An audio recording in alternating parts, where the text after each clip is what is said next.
আমাদের মধ্যে একটা ফাতোয়া ছিল, আমাদের বাংলাদেশের একটা দরবার, আশেকে রসুল, আশেকে রসুলের দরবার, যেই দরবারের বাবা যান আমাদের দেওয়ানবাগের হুজুর কেবলা, উনি প্রমাণ করে দিয়েছে ওদের ধারণা আল্লাহ হইল নিরাকার, আল্লাহরে দেখা যায় না। আর উনি বলছে আমি খোদাকে দেখিয়েছি 18 থেকে 25 বছরের যুবকের নেই।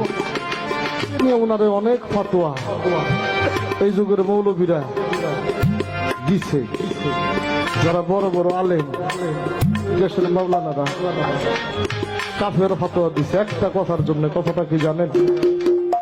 আমি খোদাকে দেখিয়েছি 18 থেকে 25 বছরের যুবকের নেই। এই কথাটা উনি বলেন নাই, এই কথাটা বলেছেন হযরত বড় পীর আব্দুল কাদের জিলানী রহমাতুল্লাহ তার গুনিয়াতুত তালেবিনের মধ্যে। আমি খোদাকে দেখিয়েছি 18 থেকে 25 বছরের যুবকের ন্যায় দাড়ি গোঁফ ছাড়া।